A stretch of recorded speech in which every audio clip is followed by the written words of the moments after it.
जय हिंद मेरे प्यारे साथियों।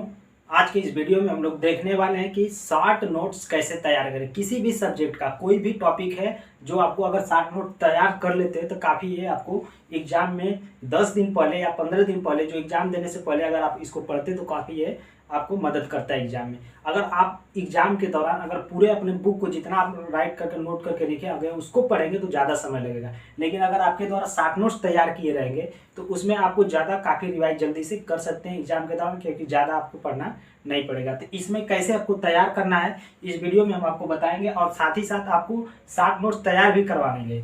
कैसे आपको लिखना है तो आप हमारे साथ भी आप कॉपी पेन लेके बैठिए और उसको नोट करिए, क्योंकि इसके दौरान हम लोग काफ़ी जो फार्मूला है बेस उसको नोट करेंगे। उसमें जो छोटे छोटे पॉइंट एग्जाम में पूछा जाता है उसको पढ़ेंगे, क्योंकि इससे नोट करने से क्या होगा कि हम लोग को जो एग्जाम के दौरान जो एक बार रिवाइज कर लेंगे तो काफ़ी अच्छा हो जाता है। तो चलिए दोस्तों हम लोग स्टार्ट करते हैं इसको कि शॉर्ट नोट्स कैसे तैयार करना है। आपको भी कॉपी पेन लेके बैठना है, क्योंकि जितना आप नोट करेंगे काफ़ी अच्छा होगा। तो चलिए सबसे पहले इसको समझ लेते हैं। छोटा सा ग्राफ बनाइए ऐसे ट्रांसफार्मर का, जिसमें क्या होगा कि आपका यहाँ से ये primary voltage V1, secondary voltage V2, और यहाँ पे R1 है जो प्राइमरी रेजिस्टेंस है, X जो है X1 है रिएक्टेंस है प्राइमरी, सेकेंडरी रेजिस्टेंस है R2, इसके बाद जो X2 है रिएक्टेंस है सेकेंडरी वाला, इसके बाद N2 जो है सेकेंडरी टर्न है, और यहाँ पे N1 जो है प्राइमरी टर्न है, E1 क्या है प्राइमरी EMF है, E2 क्या है सेकेंडरी EMF है।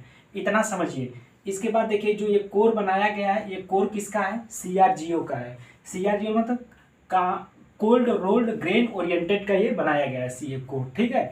इसके बाद यहाँ से Z2 है, यहाँ से जो होगा यहाँ से Z1 इसका निकालेंगे, इस साइड से जो निकालते हैं वो Z2 निकालते हैं, यानी ये प्राइमरी साइड का रिएक्टेंस, ये सेकेंडरी साइड का। Z1 कैसे निकालते हैं तो देखिए अब इसको समझिए। अगर Z1 आपको निकालना होगा तो क्या करते हैं कि Z1 बराबर यहाँ से लिखेंगे R1 प्लस X1, ये क्या होता है मैग्नीट्यूड होता है, ठीक है। यानी Z1 इक्वल टू निकालेंगे तो अंडर रूट R1 का स्क्वायर प्लस X1 का स्क्वायर। तो ऐसे आप नोट करके लिखिए इतना कि अगर Z1 आपसे पूछ दे, अगर ये वैल्यू दे दे ये वैल्यू दे दे तो आपको Z1 पूछ दे तो ऐसे निकाल देंगे, ठीक है। ट्रांसफार्मर की रेटिंग हमेशा किस में लेते हैं, KVA में लेते हैं। इसको भी आप नोट करके रखिएगा, थोड़ा सा छोटा छोटा सब नोट करिए, क्योंकि इससे जो नोट करेंगे आपको काफ़ी मदद मिलेगा एग्जाम में। देखिए हम थोड़ा इसको रिमूव भी कर रहे हैं। इसके बाद एक आपसे पूछा जाता है साइज। साइज प्रोपोर्शनल टू 1/फ्रीक्वेंसी होती है, 1/फ्रीक्वेंसी। जैसे जैसे अगर फ्रीक्वेंसी बढ़ाएंगे तो ट्रांसफार्मर की साइज होती छोटी होती जाती है। ये चीज़ पूछा जाता है कि अगर आपसे क्वेश्चन दे दे कि फ्रीक्वेंसी बढ़ाने पर ट्रांसफार्मर की साइज पर क्या प्रभाव पड़ेगा, तो जैसे फ्रीक्वेंसी बढ़ाएंगे तो साइज क्या होती है, छोटी होती जाती है। इसके बाद और देखिए क्या है, इसमें नोट करेंगे आप ट्रांसफार्मर का जो भी इसको होगा। अगर हम ट्रांसफार्मर की प्राइमरी साइड को, ये किस पे काम करता है, ये काम करता है AC पे काम करता है, AC पे वर्क करता है, वर्क ऑन AC, ठीक है, वर्क ऑन AC। ये AC पे काम करता है, DC पर नहीं करता है। अगर दे दे, अगर ये भी पूछ दे कि अगर DC पर वर्क करेगा तो क्या होगा, अगर DC सप्लाई से जोड़ देंगे तो ट्रांसफार्मर की जो भी प्राइमरी वाइंडिंग जो है वो जल जाएगी। अगर DC सप्लाई आप दे रहे हैं तो क्या होगी, प्राइमरी वाइंडिंग जल जाएगी, प्राइमरी वाइंडिंग जल जाएगी, बर्न। प्राइमरी वाइंडिंग क्या हो जाएगी, बर्न, जल जाएगी, ठीक है। ये हो जाएगा प्राइमरी वाइंडिंग जल जाएगी। अब आते सेकेंडरी वाइंडिंग, भी इधर V2 है।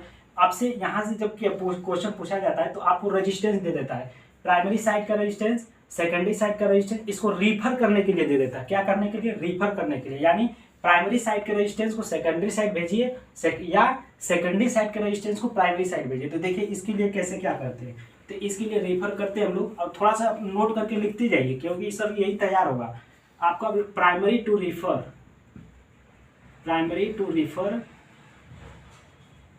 Refer resistance, primary to refer secondary side, secondary side, secondary side.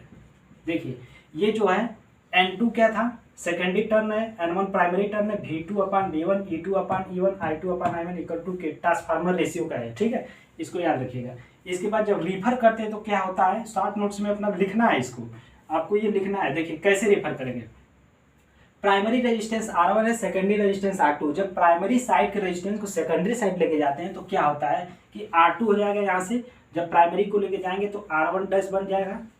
यहाँ से रेजिस्टेंस R1 को क्या कर रहा है, primary to refer secondary side, primary को सेकेंडरी साइड ले जाएंगे तो R1 डैश बनेगा, R1। अब यहाँ से जब रिफर करते तो कितना भाग उधर जाता है उसको देखना है। तो देखिए R1 इंटू जिधर साइड ले जाते हैं उसको आप याद रखने के लिए क्या कहिए कि जिधर ले जाते हैं उसको N2 को ऊपर रखिए, N2 अपान जिधर हम लोग का N1 रेशियो का स्क्वायर कर लीजिए, ठीक है, रेशियो का स्क्वायर कर लीजिए, N2 अपान N1 का स्क्वायर कर लीजिए।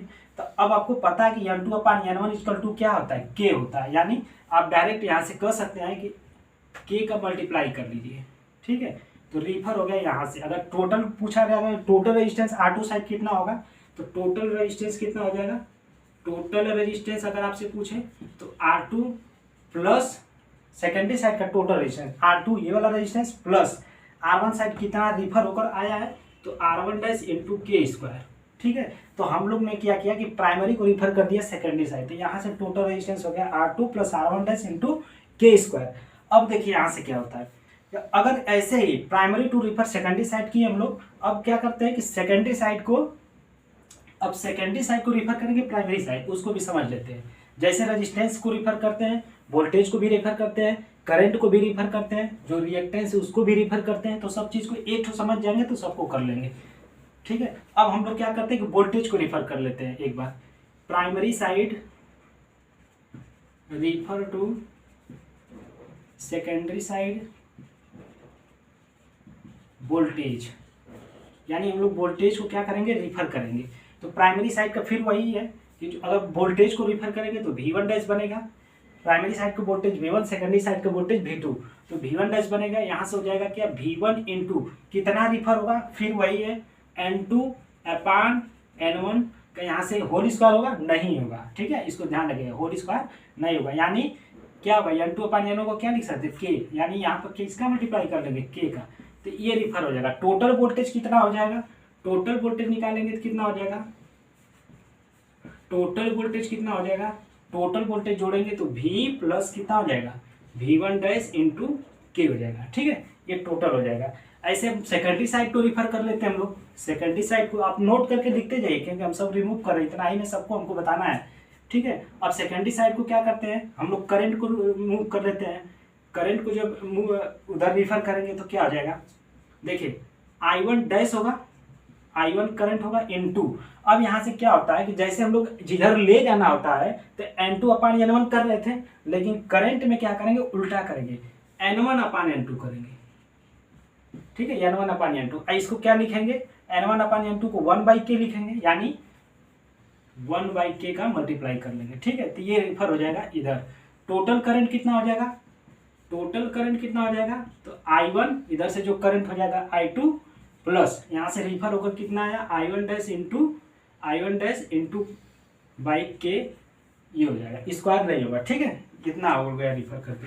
अब ऐसे ही हम लोग सेकेंडरी साइड को भी रिफर कर लेते हैं, उसको भी नोट करके लिखते जाइए। इस सब का सब नोट करके लिखिए, क्योंकि अगर नोट भी नहीं करते देखिए इसको, जिससे आपको पता चलेगा कि कैसे रिफर कर रहे हैं, ठीक है।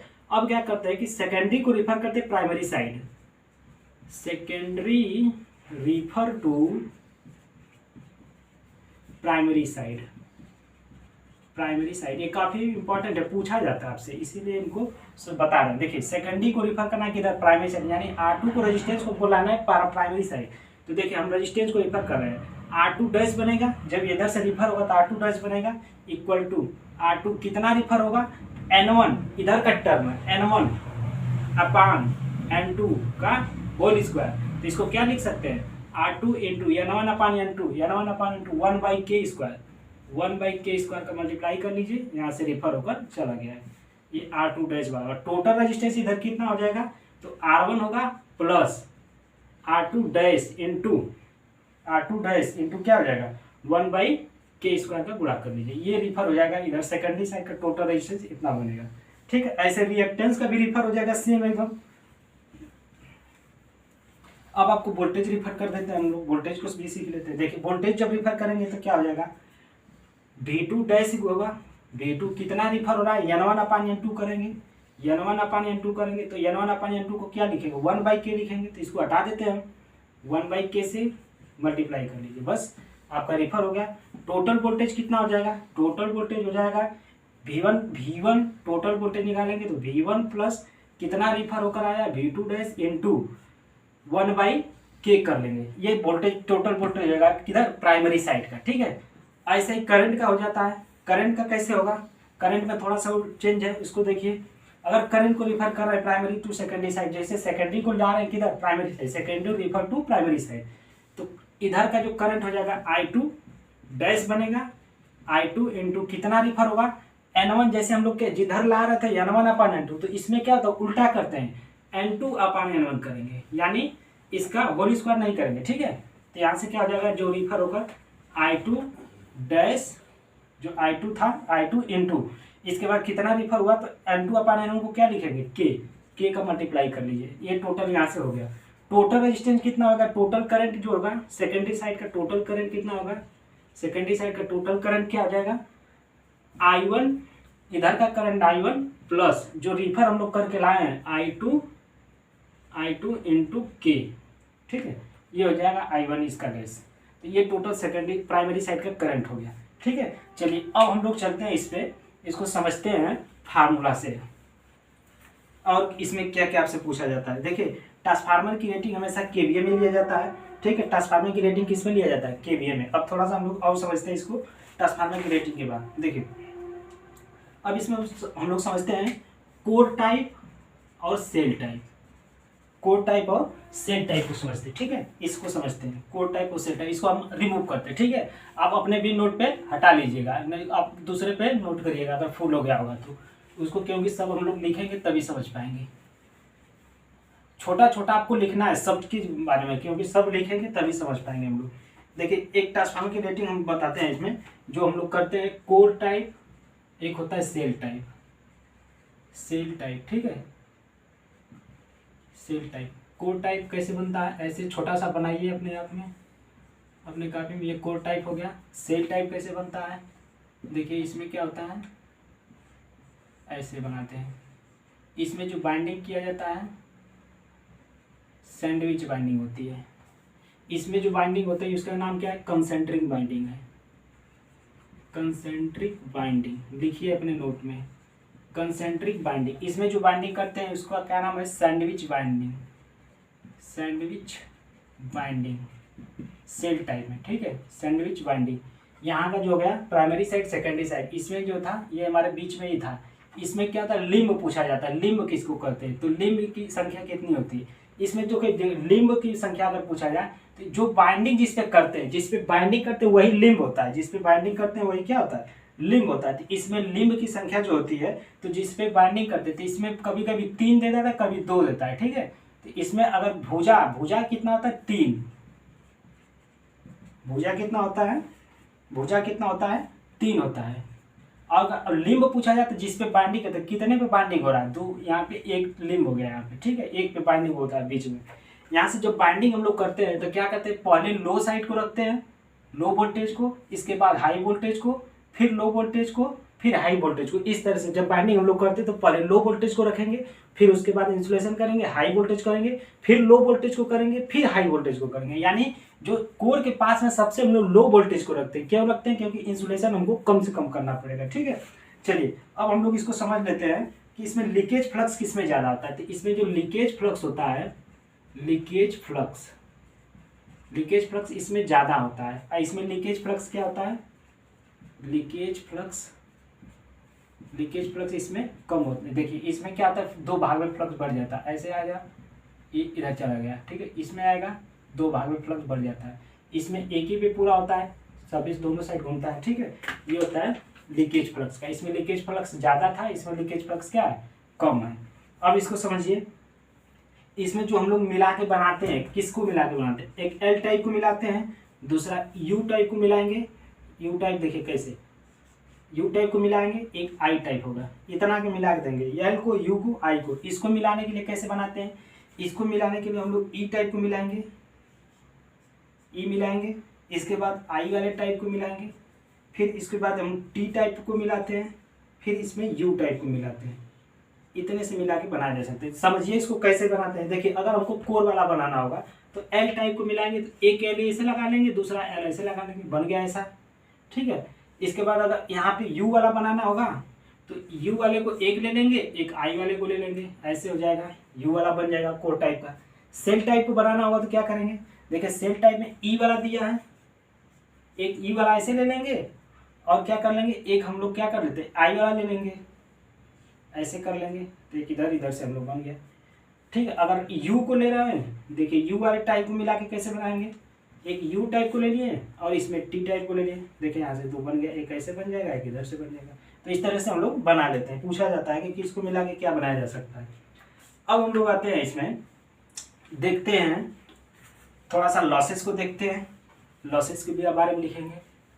कोड टाइप सेल टाइप देख लिए, नोट करके आप लिखते जाइए क्योंकि सब नोट करके लिखेंगे। ये 60 नोट्स है, ठीक है, पूरे थियरी हम लोग पूरे डिटेल से नहीं पढ़ रहे हैं, 60 नोट्स को तैयार कर रहे हैं।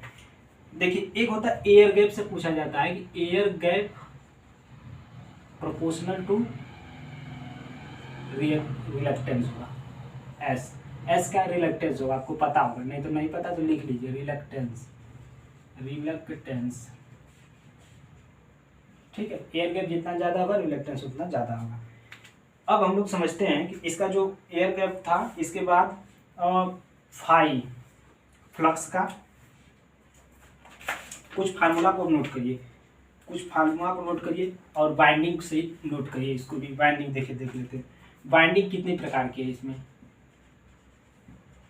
बाइंडिंग के प्रकार, बाइंडिंग जो होती है मुख्य रूप से, इसको छोटा छोटा करके लिए, एक होती है हेलिकल टाइप के लिए होती है, एक हेलिकल टाइप यूज करते हैं इसमें, helical type binding, helical type winding, ठीक है, हेलिकल टाइप बाइंडिंग।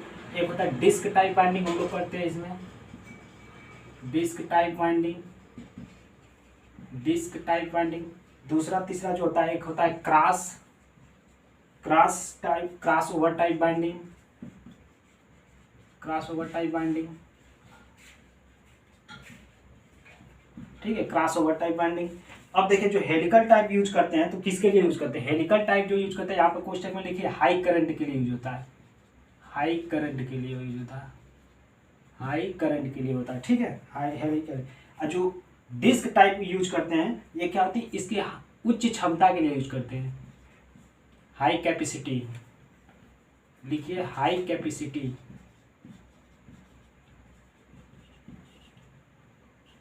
उच्च क्षमता के लिए यूज करते हैं, ठीक है। अब देखिए यहाँ से जो क्रॉस ओवर की बात करेंगे तो ये भी हमारा हाई वोल्टेज के लिए होता है, हाई वोल्टेज, ठीक है, ये भी क्या होता है हाई वोल्टेज के लिए होता है। और ये छोटे ट्रांसफार्मर में प्रयोग होता है, छोटा ट्रांसफार्मर में, छोटे ट्रांसफार्मर में प्रयोग होता है, प्रयोग होता है, ठीक है। नोट करके इसको लिखिए। पूछा जाता है कि जो वाइंडिंग जो है हेलिकल टाइप किसके लिए होती है, हाई करंट के लिए, डिस्क टाइप वाइंडिंग जो होती है वो हाई कैपेसिटी के लिए होती है, क्रॉस ओवर टाइप वाइंडिंग जो होती है हाई वोल्टेज के लिए होती है, छोटे ट्रांसफार्मर में प्रयोग किया जाता है। अब इसके बाद देखिए यहाँ से जो केवीए रेटिंग होती है, एक आपको बताया था केवीए रेटिंग प्रोपोर्शनल टू क्या होगी, फ्रीक्वेंसी, ये भी याद रखिएगा। साइज जो था, साइज प्रोपोर्शनल जो था, यहाँ से इनवर्सली प्रोपोर्शनल था। अब हम लोग थोड़ा सा देख लेते हैं लॉसेस का, लॉसेस का नोट कर लेते हैं।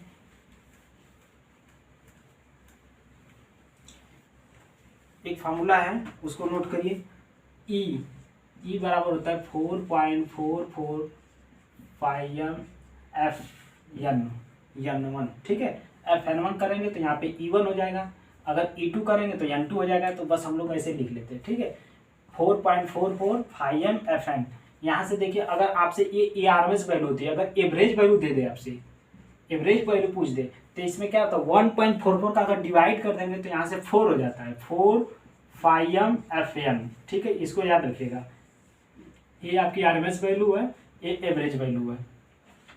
इसको और एक तरीका से हम लोग लिख सकते हैं, ई आर एम एस को क्या लिख सकते हैं, √2 into pi five F N. Solve करेंगे तो इतना ही लिखा जाता है। कोई आपके ऑप्शन में दोनों दे सकता है, √2 पाई फाइव एफ एन या तो 4.44 फाइव एफ एन, ये दोनों चीज पूछा जा सकता है, ठीक है, इसको याद रखिएगा। अब यहाँ से हम लोग देखते हैं कोर लॉसेस, और इसके बाद आइए देखते हैं हम लोग नो लोड लॉसेस। ट्रांसफार्मर एक छोटा सा फिर बनाते हैं और उसको समझते हैं। ये हो गया ट्रांसफार्मर, आप बनाइए छोटा सा, क्योंकि जितना आप बनाएंगे प्रैक्टिस भी होगा और समझ भी पाएंगे।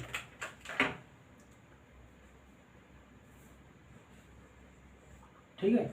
यहाँ से नो लोड करंट जाती है, यहाँ से जब मैग्नेटाइजिंग करंट होके जाती है, यहाँ से समझिए जब यहाँ से बढ़ती है आगे तो दो भागों में करंट बढ़ जाती है और एक करंट हो जाती है वर्किंग करंट, एक हो जाती है मैग्नेटाइजिंग करंट। ये दो भागों में यहाँ से आती है जो नो लोड करंट बोलते हैं I0। ये क्या है, इसमें जो करंट आती है वर्किंग करंट, इसमें जो करंट आती है उसको बोलते हैं IM मैग्नेटाइजिंग करंट। तो यहाँ से जो नो लोड करंट निकालते हैं तो यहाँ से working current plus magnetizing current, ठीक है, working current plus magnetizing current हो जाएगी, ठीक है। अब यहाँ से देखिए वर्किंग करंट मैग्नेटाइजिंग करंट का अगर ग्राफ खींचते हैं हम लोग तो ग्राफ से भी क्वेश्चन पूछता है, उसको भी खींचेंगे हम लोग, समझेंगे। यहाँ से वर्किंग करंट और मैग्नेटाइजिंग करंट, तो इसके बीच में आपसे क्वेश्चन भी पूछा जाता है कि कितने कितने बीच में होता है। देखिए हम खींच रहे हैं, ये हो गया फ्लक्स और यहाँ पे हो गया क्या, वर्किंग करंट। या तो हम पूरा ग्राफ बना देते हैं इसका,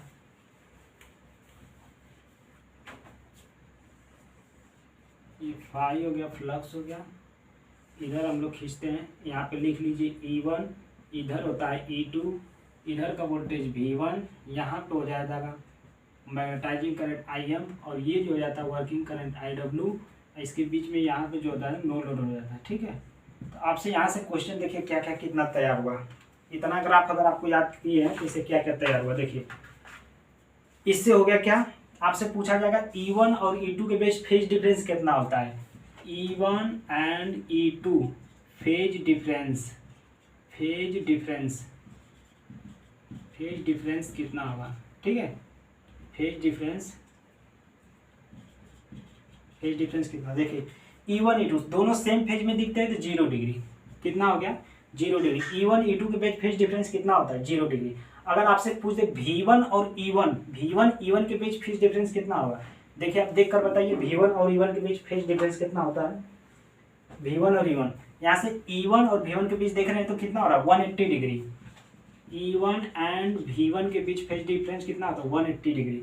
मैग्नेटाइजिंग करंट वर्किंग करंट के बीच यहाँ से देख रहे हैं तो क्या दिख रहा है आपको, ये हमेशा जो रखते हैं कितना होता है 75 से 90 डिग्री रखा जाता है, कितना होता है 75 से 90 डिग्री के बीच में रखते हैं। अब आपसे ये पूछा जाता है मैग्नेटाइजिंग करंट E1 के बीच कितना होता है, magnetising current IM and E1 के बीच कितना होता है। यहाँ से देखिए IM और E1 के बीच 90 डिग्री।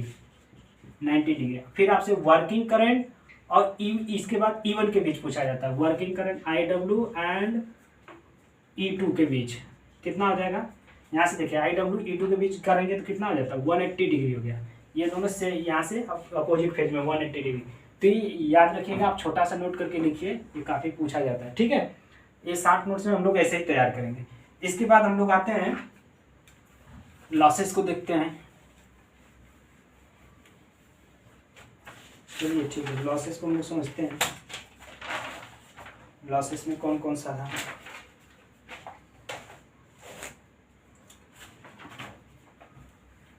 लॉसेस को पढ़ेंगे, नोट करके लिखेंगे। चलिए देखिए, जो ट्रांसफार्मर है, ट्रांसफार्मर की जो आयल की विशेषता उसको भी थोड़ा सा नोट करते हैं हम लोग। जो ट्रांसफार्मर आयल की विशेषता होती है, ट्रांसफार्मर आयल, देखिए जो आपको दिख रहा है ट्रांसफार्मर आयल, उसकी विशेषता क्या क्या होनी चाहिए उसके बारे में नोट करिए। हाई डाइलेक्ट्रिक स्ट्रेंथ होना चाहिए, क्या होना चाहिए, जो आयल अब देख रहे हैं उसमें क्या क्या होना चाहिए। हाई डाइलेक्ट्रिक स्ट्रेंथ होना चाहिए, हाई डाइलेक्ट्रिक स्ट्रेंथ, छोटा छोटा लिखिए, सबको लिखिए, क्योंकि लिखेंगे जब तब आपको होगा। इसमें कितना होता है 95 kV होता है, 95 kV पर mm हाई डाइलेक्ट्रिक स्ट्रेंथ होता है, ठीक है। इसमें जो फ्लैशिंग पॉइंट पूछा जाता है, फ्लैशिंग पॉइंट कितना रखा जाता है, फ्लैशिंग पॉइंट जो होता है ट्रांसफार्मर आयल का फ्लैशिंग पॉइंट कितना रखा जाता है, तो 140 से 160 के बीच रखते हैं इसका फ्लैशिंग पॉइंट, ठीक है। फ्लैशिंग पॉइंट हो गया। ये क्या होती है, कम गाढ़ापन होना चाहिए, कम गाढ़ापन होना चाहिए, श्यानता की बात कर रहा है, कम गाढ़ापन होना चाहिए, यानी श्यानता क्या होना चाहिए, कम होना चाहिए, इसकी श्यानता कम से कम होनी चाहिए। ट्रांसफार्मर आयल का वर्क क्या काम है, इसका काम क्या करता है, तो ये कूलिंग करता है, कूलिंग का काम करता है, कूलिंग का काम करता है, प्लस और क्या काम करता है, इंसुलेटिंग का काम करता है, इंसुलेटिंग का काम करता है, तो ट्रांसफार्मर वाला का काम क्या है, कूलिंग करना और इंसुलेटिंग प्रोवाइड करना, ठीक है। चलिए और देखिए इसका काम क्या होता है, ट्रांसफार्मर आयल जो होती है इसकी पोजीशन कितना, पानी की मात्रा कितना होना चाहिए, इसमें 50 ppm देता है आपके क्वेश्चन में, 50 ppm पानी की जो मात्रा होती है वाटर की, इसमें कितना होता है 50 ppm होती है, ठीक है। अब यहाँ से देखिए ppm क्या होता है, पार्ट्स पर मिलियन, ठीक है, पार्ट्स पर मिलियन, ppm होता है पार्ट्स पर मिलियन, पार्ट्स पर मिलियन, ठीक है, ये लिखिए आपको। अब हम लोग आते हैं कोर लॉस, आयरन लॉस, इसको नोट करके लिखिएगा। चलिए हम लोग चलते हैं लिस्ट पे। 60 नोट्स को ऐसे ही तैयार करेंगे, जब छोटा छोटा सब चीज को लिखेंगे, क्योंकि हमको रिफर वैल्यू आपको दिखा दिए थे, ठीक है। अब आते हैं हम लोग कोर लॉस पे और कॉपर लॉस पे देंगे। देखिए लॉसेज दो प्रकार का, इसमें एक होता है हमारा फिक्स लॉसेस, मतलब कि एक वेरिएबल लॉसेस होता है, वेरिएबल लॉस होता है, दूसरा फिक्स लॉस होता है, फिक्स लॉस, ठीक है, वेरिएबल और फिक्स लॉस। वेरिएबल लॉस किसको बोलते हैं, I²R, यानी कॉपर लॉस को बोलते हैं, कॉपर लॉस को। जो स्थिर लॉस होती है उसको क्या बोलते हैं, आयरन लॉस होता है, आयरन लॉस, या इसी का दूसरा नाम क्या है, कोर लॉस, कोर लॉस। इसी का दूसरा नाम क्या है, मैग्नेटाइजिंग लॉस, मैग्नेटाइजिंग लॉस, ठीक है। ये तीनों नाम पूछा जा सकता है, iron loss, core loss, magnetizing loss, इसका तीनों नाम है, ठीक है। वेरिएबल लॉस I² हो गया, आयरन लॉस या कोर लॉस, ठीक है। अब ये देखिए जो दो प्रकार का होता है, ये दो प्रकार का होता है, एक होता है eddy current loss, eddy current loss, eddy current loss, दूसरा जो होता है हिस्टेरिसिस लॉस होता है, hysteresis loss, hysteresis loss, note करके लिखिए, eddy current loss, hysteresis loss. चलिए एडी करंट लॉस को कैसे कम करते हैं, एडी करंट लॉस को क्या करते हैं, पतले पतले उसको काट देते हैं, जब हम लोग कोर बनाते हैं तो क्या करते हैं, उसको पतले पतले करके उसको कर देते हैं, लेमिनेट करते हैं, इसको कम करने के लिए क्या करते हैं, लेमिनेट करते हैं, लेमिनेट, कितना लेमिनेट करते हैं, 0.35 से लेकर 0.5 mm तक करते हैं, ठीक है। ये लेमिनेट की मोटाई है, लेमिनेशन की जो मोटाई कितना है 0.35 से 0.5 mm, तो इसको याद रखिएगा, ठीक है, ये पूछा जाता है। हिस्टेरिसिस लॉस को कैसे कम करते हैं, तो हिस्टेरिसिस लॉस को हम करेंगे सिलिकॉन स्टील मिलाते हैं, क्या मिलाते हैं, सिलिकॉन स्टील मिला देते हैं, कितना मिलाते हैं, 3 से 4% इसमें मिलाते हैं, ठीक है, तो सिलिकॉन स्टील, इससे कम हो जाता है। चलिए अब फार्मूला लिखिए, सबका फार्मूला लिखिए फटाफट, सबको नोट करके लिखते जाइए, क्योंकि इससे आपको पता चलेगा जब आपका एग्जाम आएगा तो उससे आप रिवाइज करने में बहुत आसानी होगी। चलिए फार्मूला लिखते हैं हम लोग एडी करंट लॉस का, एडी करंट लॉस का फार्मूला लिखिए, पीई से लिखते हैं एडी करंट लॉस को, यहाँ पे कांस्टेंट हो गया Bm, magnetic field distance Bm हो गया, F² T² V हो गया, V यहाँ पे क्या है, वॉल्यूम है, आयतन है। इसके बाद एडी करें, हिस्टेरिसिस का लिखिए, हिस्टेरिसिस लॉस का लिखिए, PH से हिस्टेरिसिस हो गया, इंटीग्रेशन Bm के पावर 1.6 FV, यहाँ पे T नहीं होता है, ठीक है, इसको हम इसीलिए लिख कर काट लेंगे, आपको याद रहेगा कि T थिकनेस होता है, इसमें थिकनेस नहीं होता, ठीक है। ये फार्मूला आप नोट करके लिखिए, ये आपसे पूछा जाएगा। अब चलिए हम लोग चलते हैं, फार्मूला भी देख लिए एडी करंट, अब इसके बाद हम लोग चलते हैं, इसको देख लेते हैं open circuit test, short circuit test, इसको समझ लेते हैं एक बार। ओपन सर्किट टेस्ट और शॉर्ट सर्किट टेस्ट, देखिए open circuit test, open circuit test, और इधर हम लोग देख लेते हैं short circuit test, short circuit test. देखिए ओपन सर्किट टेस्ट के लिए क्या करते हैं, ओपन सर्किट टेस्ट के लिए क्या करते हैं, यहाँ से प्राइमरी साइड, सेकेंडरी साइड, ये क्या हम लो वोल्टेज कर लेते हैं, इधर हो जाता है हाई वोल्टेज होता है, ठीक है। इसको आप छोटा छोटा बना के लिखिए, क्योंकि इससे पता चलेगा हम लोग याद करने में जब एग्जाम के दौरान, low voltage high voltage. Open circuit test करते हैं, ठीक है, तो ओपन सर्किट टेस्ट क्या करते हैं, तो यहाँ पर हाई वोल्टेज जो है इसको ओपन कर लेते हैं, हाई वोल्टेज को क्या कर देते हैं, ओपन। टेस्ट किधर करते हैं, लो वोल्टेज साइड, टेस्टिंग किधर होती है, लो वोल्टेज साइड, ठीक है। किस पे करते हैं, रेटेड वोल्टेज पे करते हैं, रेटेड वोल्टेज पे करते हैं, किस पे करते हैं, रेटेड वोल्टेज पे करते हैं। क्या इससे पता चलता है आपको, इससे क्या पता चलता है, आयरन लॉस पता चलता है, आयरन लॉस, ठीक है। कोर लॉस या आयरन लॉस कर सकते हैं, कोर लॉस अभी एक दूसरा नाम बताए थे, क्या, मैग्नेटाइजिंग लॉस, इसी का नाम है, ठीक है। अब इसमें आते हैं शॉर्ट सर्किट टेस्ट को समझते हैं। ये ट्रांसफार्मर हो गया, ये primary side, secondary side, low voltage side, इसको हाई वोल्टेज साइड कर लेते हैं, इसको लो वोल्टेज साइड कर लेते हैं। अब जब शॉर्ट सर्किट करते हैं तो इसमें क्या करते हैं, लो वोल्टेज साइड को क्या कर देते हैं हम लोग, शॉर्ट कर देते हैं। इस साइड को क्या करते हैं, शॉर्ट कर देते हैं। टेस्टिंग किधर करते हैं, हाई वोल्टेज साइड टेस्टिंग करते हैं, ठीक है। इस पर क्या करते हैं, इसे क्या पता चलता है, कॉपर लॉस पता चलता है। क्या पता चलता है, कॉपर लॉस होता है। किस पे करते हैं, रेटेड करंट पे करते हैं। किस पे करते हैं, रेटेड करंट पे करते हैं, ठीक है, रेटेड करंट पे करते हैं। इतना चीज़ यहाँ से याद रखिएगा। अब चलिए शॉर्ट नोट्स हम लोग थोड़ा सा और आगे बढ़ाते हैं।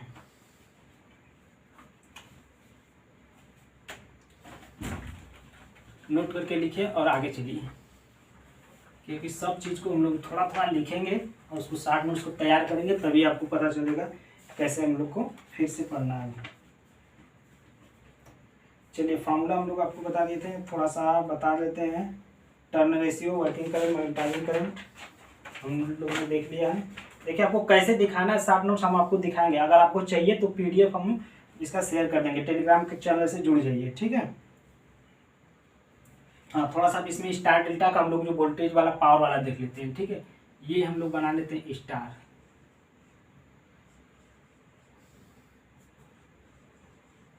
इसको समझना थोड़ा सा जरूरी है। ये स्टार और यहाँ पे हम बनाते हैं डेल्टा।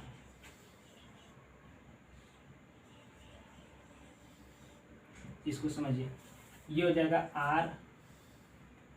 RYB, ठीक है। इसमें अगर पावर देखेंगे, अगर यहाँ से लाइन, स्टार में क्या होता है कि लाइन करंट बराबर होती है। अगर यहाँ से निकालेंगे लाइन करंट क्या होता है, बराबर होता है। यहाँ से इसमें लाइन करंट जो होती है फेज करंट के बराबर होती है। लाइन करंट फेज करंट के बराबर होती है। इसमें वोल्टेज क्या होता है, जो लाइन वोल्टेज होता है √3 फेज के बराबर होता है। इसमें जो पावर होती है वो कितना होता है, √3 होती है VL/IL cos φ हो जाता है। कितना हो जाता है, cos φ। इसी में पावर अगर फेज से लेते हैं तो क्या आता है, √3 यहाँ से हट जाता है, 3 हो जाता है, V phase I phase cos φ हो जाता है, ठीक है। सेम ऐसे इधर भी आता है। इसमें क्या होता है, वोल्टेज बराबर होता है। लाइन वोल्टेज बराबर क्या होता है, फेज वोल्टेज डेल्टा में क्या होता है, बराबर होता है। यहाँ से अगर जो लाइन वोल्टेज निकालते हैं, यहाँ से फेज वोल्टेज, जब लाइन करंट निकालते हैं IL तो होता है √3 I फेज हो जाता है। पावर कितना हो जाता है, पावर वही √3 VL/IL cos φ। अगर यहाँ से फेज वैल्यू, फेज में पावर लेंगे तो क्या होगा, √3 यहाँ से हो जाएगा क्या, ये VL/IL है, ठीक है, VL/IL cos φ। ये जो होगा V phase I phase cos φ, ठीक। तो इस तरह से हम लोग शॉर्ट नोट्स को ऐसे तैयार किए हैं। तो आप भी इसको लिखिए, नोट करके रख लीजिए। अगर नहीं नोट कर रहे तो इसको देखिए, 1-2 बार जब देखेंगे तो आपको पूरा ये रिवाइज हो जाएगा, क्योंकि ये रिवाइज की क्लास है। अगर जब आपको हम लोग थियरी पूरा का पूरा नहीं पढ़े, इससे हम लोग को पता चलेगा। अब हम लोग चलते हैं, थोड़ा सा देखते हैं वोल्टेज रेगुलेशन से। वोल्टेज रेगुलेशन से फॉर्मूला से पूछा जाता है, इसको कैसे निकालते हैं। हमने रिफर करना सीख लिया है, इसके बाद वोल्टेज रेगुलेशन देख लेते हैं। इसका एक T और इसका देख लेते हैं।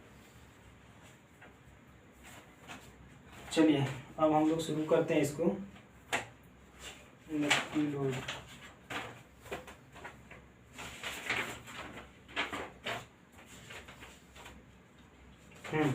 ऑटो ट्रांसफार्मर का कुछ देख लेते हैं। ऑटो ट्रांसफार्मर से क्या क्या होता है। ऑटो ट्रांसफार्मर पहले तो बात देखिए, एक ही बाइंडिंग होती है, उसमें एक ही बाइंडिंग होती है। देखिए साइड में जो इमेज दिख रहा है ऑटो ट्रांसफार्मर का, एक ही बाइंडिंग होती है। इसके बाद आपको दिखाते हैं ऑटो ट्रांसफार्मर। देखिए इसमें क्या होगा, ये हो गया ऐसे, यहाँ से हम लोग वोल्टेज कर लेते हैं, प्राप्त कर लेते हैं। इधर का टर्मिनल N1, ये हो जाएगा N2, यहाँ से सप्लाई जाएगी AC, ये हो जाएगा। इसमें अब देखिए ऑटो ट्रांसफार्मर से क्या पूछा जाता है, कॉपर की कितना, जो अदर ट्रांसफार्मर होता है उसमें कॉपर की कितना बचत होता है, इसमें कॉपर की कितनी बाइंडिंग करनी पड़ती है, उसको समझ लेंगे। तो कॉपर की इसमें कितना बचत होती है, जब बाइंडिंग हम लोग करते हैं तो कॉपर की बचत कितना होती है। दूसरी बात, कॉपर कितना लगता है, कॉपर कितना यूज हुआ, ये दोनों चीज पूछा जाता है। कितना बचत हो रहा है इसमें, तो कितना इसका बचत होता है, तो सामान्य ट्रांसफार्मर गुणित के कितना इसमें लगता है, तो सामान्य ट्रांसफार्मर इंटू 1 माइनस के, ठीक है, ये फार्मूला आपसे पूछा जाता है, याद रखिएगा। कितना लगता है इसमें, कितना बचत होती है, ठीक है। चलिए अब हम लोग इसमें देख लेते हैं कि पावर फैक्टर जो होती है, इसके फार्मूला क्या होता है। पावर फैक्टर जो होती है cos five equal to r/z, ये तो ट्रिंगल से भी पता चल जाएगा। तो शॉर्ट नोट्स के लिए अभी तक इस वीडियो में हम लोग इतना ही रखते हैं। इसके बाद जब आगे वाला जो होगा उसको शॉर्ट नोट्स नेक्स्ट वाले वीडियो में देखेंगे। तो चलिए आप भी ऐसे ही शॉर्ट नोट्स तैयार करिए। अब छोटा छोटा जितना करेंगे, एक जितना भी हम लोग पढ़े हैं बस उसको एक पेज पे लिखिए, मात्र एक पेज पे इतना छोटा छोटा लिखिए जो मेन इंपॉर्टेंट हो, जो आपको लगे कि नहीं ये एग्जाम में आने वाला है, ठीक है। अब उसके लिए अभी वोल्टेज रेगुलेशन अभी काफ़ी ज़्यादा है, तो उसके लिए हम शॉर्ट नोट्स थोड़ा सा नेक्स्ट वाले वीडियो में देख लेंगे। चलिए आपको अगर शॉर्ट नोट्स वाला अच्छा लगा, अगर आप इसका PDF चाहिए तो हम टेलीग्राम चैनल पर शेयर कर देंगे, आप वहाँ से प्राप्त कर सकते हैं, ठीक है। तो आप अपने पढ़ाई को ऐसे ही आगे बढ़ाइए, क्योंकि हम लोग इस वीडियो में शॉर्ट नोट्स कैसे तैयार करते हैं इसको देखे हैं, और कितना छोटा छोटा लिखना है, कैसे क्या समझना है, आपके एग्जाम में किस तरह से क्वेश्चन पूछा जाएगा। अगर आपको शॉर्ट नोट्स तैयार कर लेते हैं तो क्या होगा कि आपके एग्जाम आने के दौरान काफ़ी मदद में करेगा, क्योंकि आपको पूरा का पूरा नहीं पढ़ना होगा, केवल शॉर्ट नोट्स पढ़ना होगा। इसलिए आपको शॉर्ट नोट्स तैयार करना बहुत ज़्यादा जरूरी है। चलिए दोस्तों, हम लोग मिलते हैं नेक्स्ट वीडियो में। वीडियो देखने के लिए बहुत बहुत धन्यवाद। शॉर्ट नोट्स भी आप भी तैयार कर दिए। जय हिंद।